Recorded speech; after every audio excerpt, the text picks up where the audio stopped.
I'm Yelda Hakim. Join me on BBC World News. On BBC News, let's update the headlines for you this hour. After a major search, a stolen container of radioactive material has been found in Mexico, complete with its hazardous cargo. Police say there's no threat to local people. And the UN is due to vote any moment now on plans to deploy thousands of troops in the Central African Republic. There's been a spree of mass killings and violence. In no more than a month, restrictions on workers from Romania and Bulgaria will be lifted, and thousands of people are expected to leave home and head for the UK. Money is the main incentive, it has to be said. Bulgaria is the poorest country in the EU. The minimum hourly rate there, $1.20 an hour. In Romania, it's not much better, $1.29 an hour. But later this year, the minimum wage for over 21s in Britain is set to rise to £6.31 an hour. That is $10.32. A report by the Democracy Institute estimates at least 385,000 migrants will make a beeline for the UK. That is a conservative estimate. There could be more than 500,000.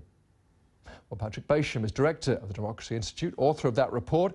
I asked him just now what his main concerns are and what could be done about them.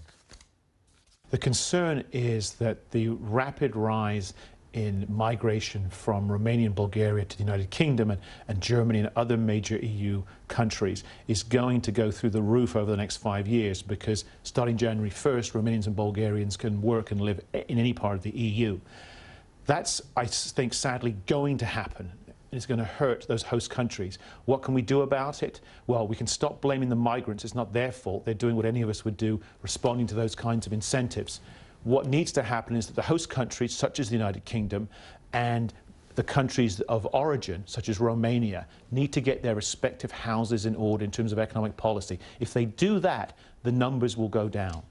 As you say, there will be concerns about what happens in the host country. There'll be plenty of people with concerns about what happens in the UK when those people arrive. But nobody could blame people for wanting to travel to get a better life for themselves and their family. What is the incentive for the host country to make it more attractive to stay? How could that be done? By getting the economic house in order, by creating jobs, growth, basic fundamental economic good management. They haven't done it so far.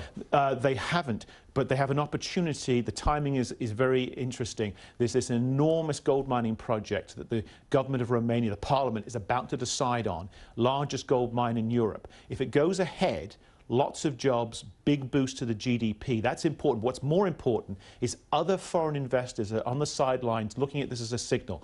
Is Romania open for business now? Or is she going to remain closed for business? If it's the latter, Romania is going to go further and further in a downward spiral. Patrick, this is what you believe should happen. You know the political realities. Yeah. Is it likely to happen? Well, if Romania makes that kind of decision, I would say it's a 50-50 call right now. Here, the question is, can David Cameron and others start to change things? He's ruled out tax cuts, for example, for the rest of the decade. I think that's bad news, because the government needs to be smaller here, both for the sake of British citizens, but also to reduce some of those incentives for others to come here and simply be unemployed here, because it pays better than being unemployed back home. Just briefly, this all means pressure on the euro as well, doesn't it? It really does, because the worse things get for the UK and Germany, obviously the worse things get for the euro and for Europeans generally. There comes a point where those who are bailing out their neighbours run out of money themselves, or run out of the ability to borrow money from China and elsewhere, and we'll be looking for a bailout. Who's going to bail us out? Not the Romanians. If none of, in the worst case scenario, if none of what you want to see happens, yes, what are we faced with? Instead of looking at, I think, 385,000 Romanians and Bulgarians in the UK over the next 5 years, we're looking at least 500,000, maybe even 600,000. Patrick Basham there of the Democracy Institute. Nigella Lawson has admitted in court that she has used cocaine, but she denied accusations of being an addict. She described using the drug on 2 separate times in her life, most recently during what she described as an abusive relationship with her ex-husband Charles Saatchi. She was testifying in the trial of her 2 personal assistants. They are accused of fraud. Sangeeta Maiska's report does contain some flash photography. Nigella Lawson today looked confident as she walked into court. In a dramatic day of evidence, she said it was her that was facing trial by the media, following revelations about her marriage to Charles Saatchi and allegations that she was an habitual drug user. Ms. Lawson was in fact appearing as a witness in the trial of two of her former personal assistants, Elisabetta, whom she described as her rock, and Francesca Grillo. They're accused of dishonestly spending over £500,000 on a company credit card.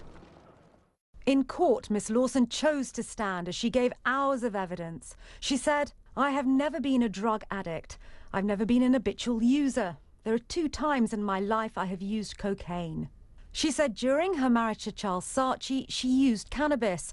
"I would say with some shame, I have smoked the odd joint in the last year of my marriage. It made an intolerable situation tolerable." The first time she took cocaine was with her late husband, the